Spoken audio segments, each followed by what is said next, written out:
We're sailing again.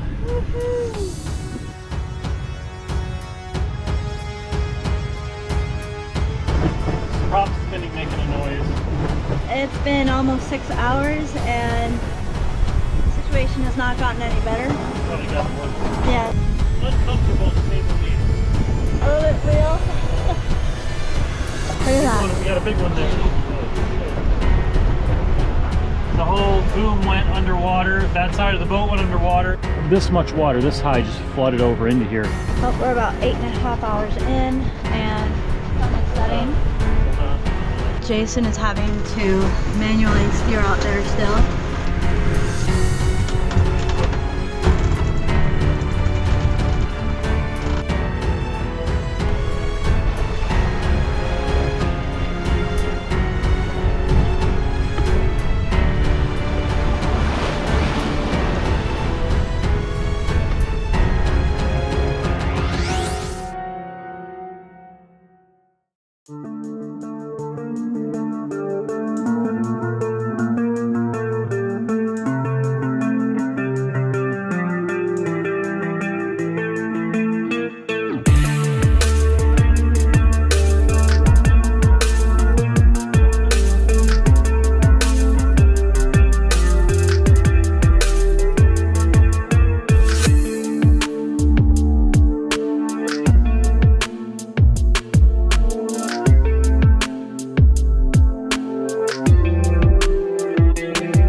Summertime, so here we are.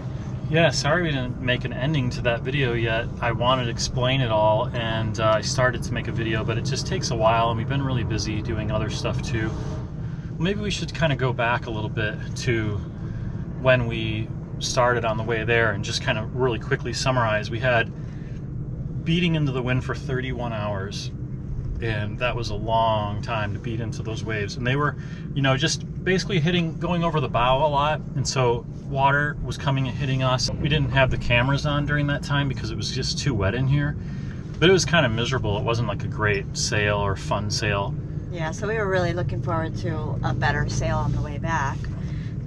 It took us 57 hours, I think it was, to get there. Yeah, and the last like 15 hours we're good. We sailed the last 15 hours nice, and it was pretty good.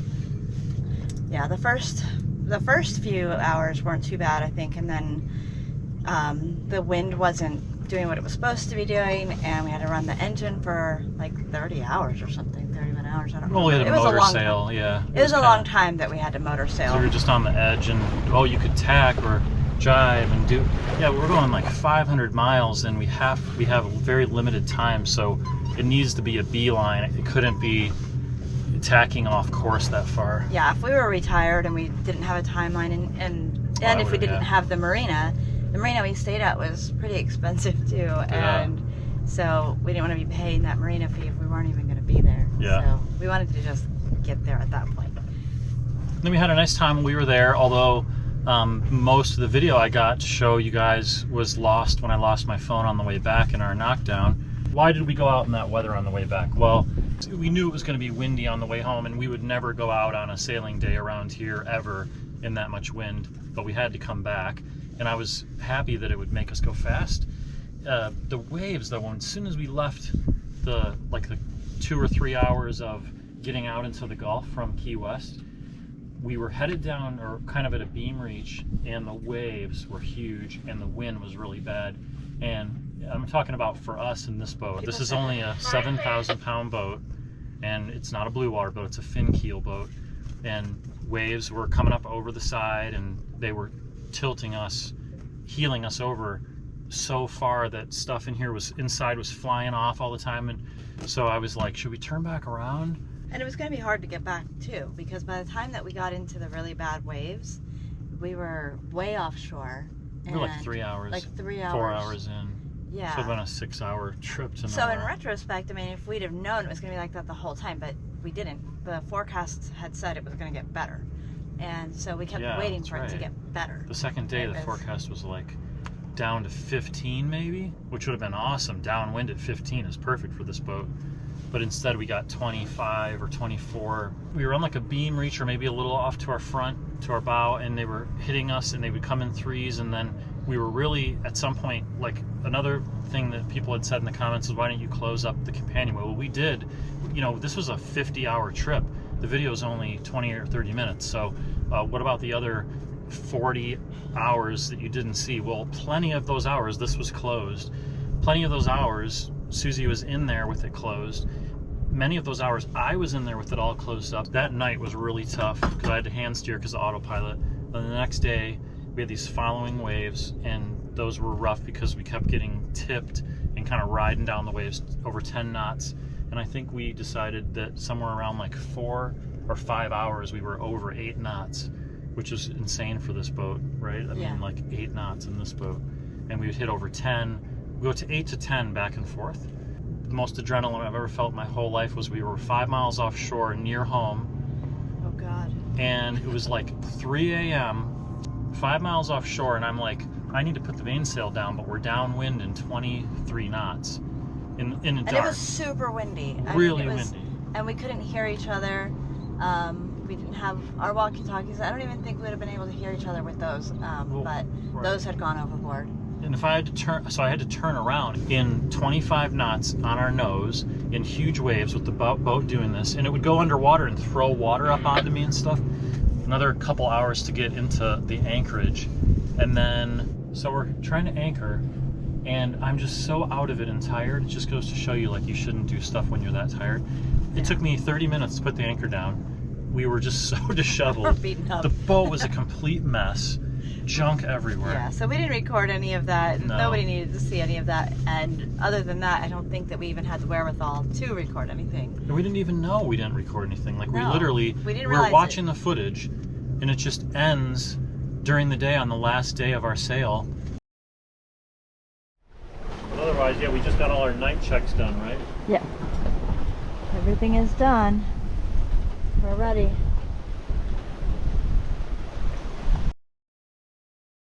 I think at some point, because of all the adrenaline and all the craziness going on, and when it got dark, losing your phone and losing some stuff and being knocked over, all of that combined, and then the lack of sleep, of course, at some point we were just focused on getting home.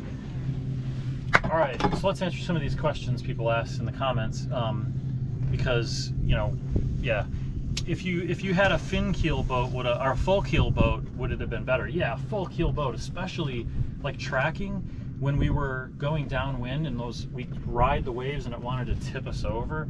I think that full keel boat would have just rode those so nice, and just being in a bigger, heavier boat. Someone said you took the wrong boat into a situation it wasn't meant to handle.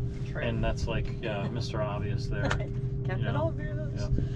Yeah. How long did it take us to stop rocking once we got home? I don't know. I want to say like 2 weeks. It was bizarre. 2 weeks. I would say 2 days. Definitely, whatever your body does to adjust to this rocking motion, it takes like a day to get adjusted to that.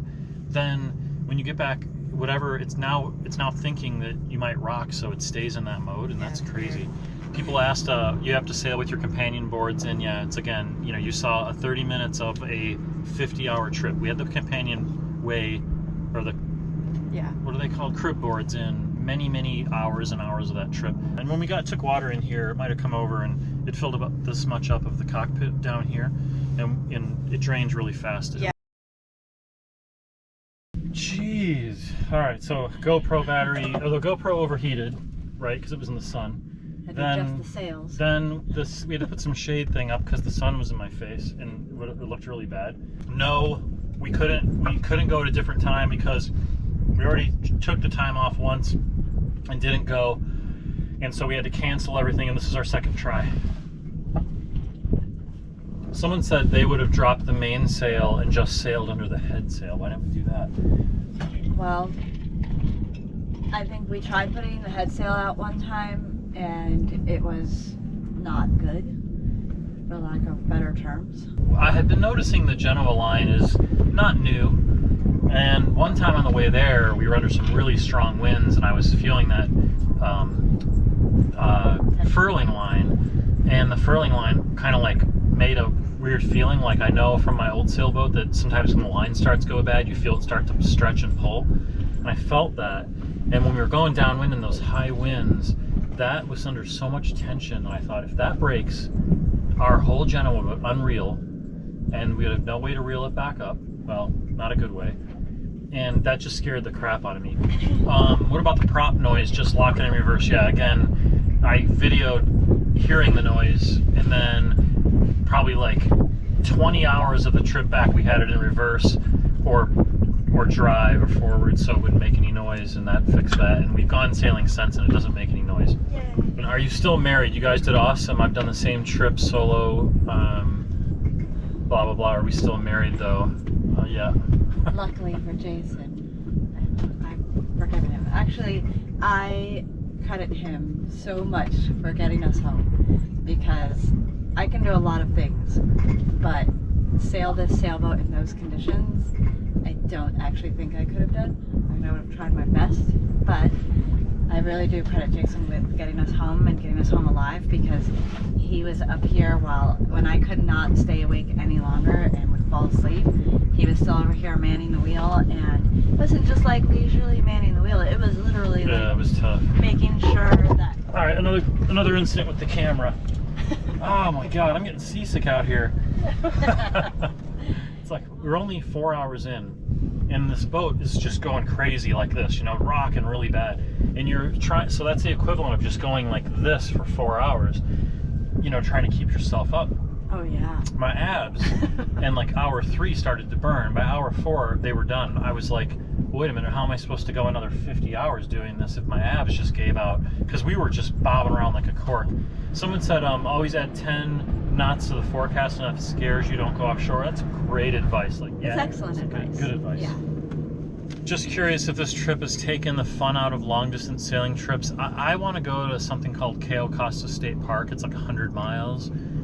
Susie doesn't want to do that. And, you know, if we would have gone to Key West and it was like real pretty the whole way there and back, I think we would have both really had nothing but great things to say. But I was really was a bad hoping for trip. that. That's not what happened. I'm, I hate to say a hesitant sailor already. I'm along for the ride, like I've said. I don't know. Yeah. I hate to say it, but you know, and people have asked. Another question has been, what's our next boat going to be? And someone said, I want to know how you feel now about sailing to take the fun out of it. So that's a great question. After that trip, the bar has been raised so high of fear that I'm just completely relaxed now, no matter what. And we were out in a bad day in this since then, in some stormy weather. We weren't making a video that day.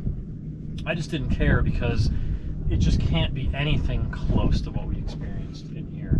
no. So yeah, it made sailing way easier feeling, and I just don't give a shit about stuff that I used to care about. How about a third reef in your main, someone said. The mainsails on O'Day 28s are small in comparison to the Genoa. That's a small sail, and it only has 2 reefs, and the third reef would be so tiny. But I looked online, and even the diagram shows only 2 reefs in the sail. We had the second one in, so there is no third reef we could have put in. Okay, so lessons we learned. Don't sail a boat like this in 25 knots way offshore. That's just stupid, and don't ever do that. We know a super seasoned sailor that sailed around the world like 4 times, and he's been run aground and knocked down and everything else. So it's like, everyone's goes through and has these things happen. Don't have any doubts about your gear. That's one learning thing, is that in heavy situations like that, I was doubting our furling line, and I didn't want to let the furler out because I was afraid it would that furling line breaks, the whole thing goes out. So that, and then the steering, wondering about that. So I have a lot more appreciation for the boat now. And that was one of the lessons, is we got a lot of lessons of what this boat can handle. Yeah, and she's still in ship shape. Yeah. So. One lesson is like, And we had a schedule. Yeah, I remember during the day, I'm like, okay, I'm gonna go try to get some sleep right now, and then you should go get some sleep during the day so that at night we can take those shifts. But you know, we had all these great plans that on paper were amazing, and if the weather had done what it was supposed to, if the wind had done what it was supposed to, if the waves had done what they were supposed to, then it would have been great. Like, we would have just had a great time, and we would have had these shifts, and we would have had proper sleep, well, as much as you can on a sailboat. But at some point it was like, okay, no, we can't even sleep. There was no point in me trying to get some sleep to help Jason later, because that proved to be impossible. At night it settled down enough, but it was so crazy because you could, like, the way back they were moonless nights, you could only see like 10 feet off the boat. So here you are in these big waves and this high wind, not being able to see anything that's going to happen to you. You just felt these forces, and it was kind of like being blindfolded on a roller coaster. The other lesson we learned is that in heavy seas or heavy conditions, we kept stuff out here that we normally keep out when we sail. You know, our phone has Navionics, and our chart plotter does. We kept our phone out, texting people and doing pictures and stuff. And then like our radio, so I can hear things out here.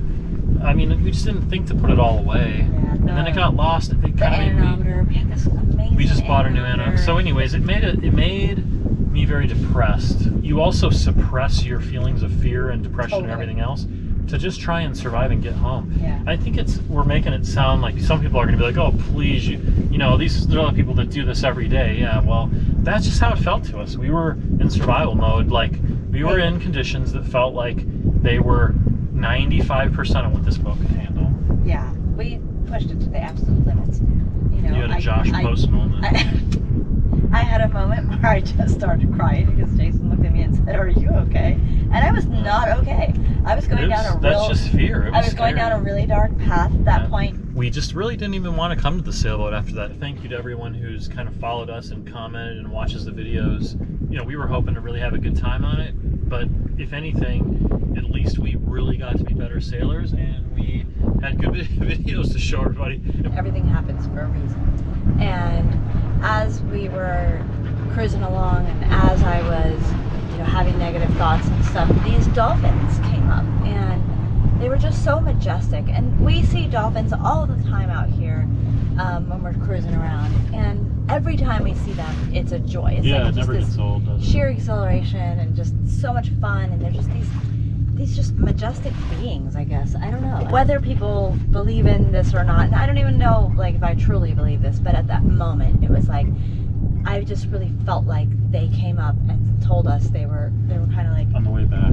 Yeah, on the way back. They were kind of just like they hung out with us for a while, like probably an 40 hour. Minutes, 40 minutes or an hour. And it was just right at our lowest point when we were just like at our wits' end, and we weren't even talking, not because we were mad at each other. We just wanted to hurry up and get home. Yeah, and they just kind of came up and brought us joy and brought us this renewed sense of, like, I don't know, exhilaration of like, we can do this, we're gonna make it. And it almost felt like they were just there to show us and tell us that we were gonna be okay, even if it was just to motivate us, you know. I thought the same thing. It was like they were there guiding us home. All these dolphins, it brightened our spirits, it made us feel better, and it was just like, yeah, it made me think the same thing. It was, do you wish you hadn't have done it, or will you keep the experience and have it in your back pocket? The responsible side of me would say absolutely not. But as far as, you know, knowing what I know now, we survived, obviously. So it made, and like you said, it made us better sailors. So that's a tough question.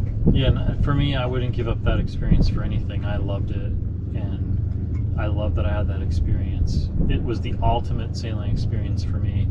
Like, it was so bad, but, you know, my uncle used to say, sometimes he was like, oh, I got knocked down once in a sailboat on Lake Michigan. And I was always like, oh man, you know, like, someone got knocked down, it's like they're real sailors. They were out in a boat and they were like experiencing something at a higher level than me.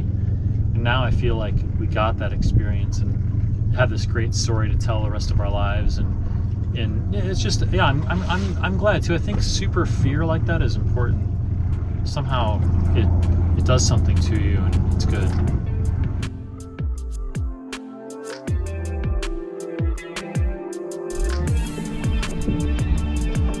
Yep, sails out.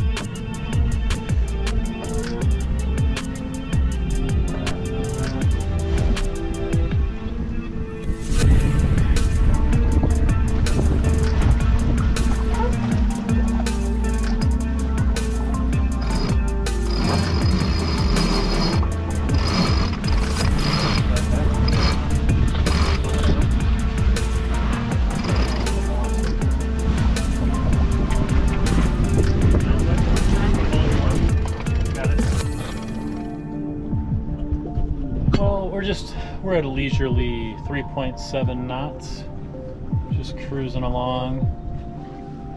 Yeah, normally we're complaining that we're going too slow, but now we're like, yes, this is nice. Yeah, we don't want to go any faster because then our ride will be over too soon. We're heading down towards Clearwater Beach, and there's a sailboat kind of in the sand over there, it looks like. There's always something new every few months, a boat that's beached or stuck in the mud. I'd like to go check it out, but it's way too shallow over there. In fact, probably halfway to that sailboat, it's only like 2 or 3 feet deep. Well, cruising along in the channel, we got 5.5 feet, 6 feet under our keel. We're at 3.3. We've been up to about 4. We're downwind.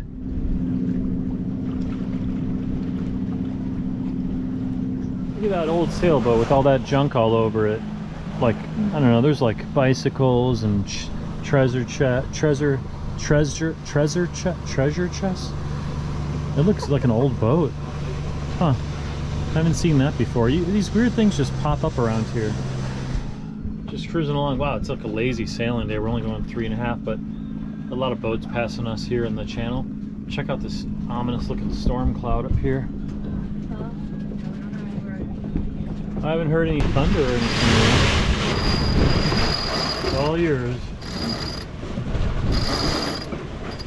Real close call.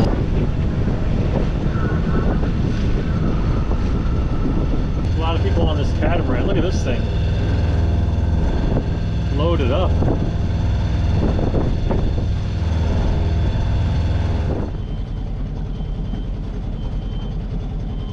That black one? Yeah. Perfect.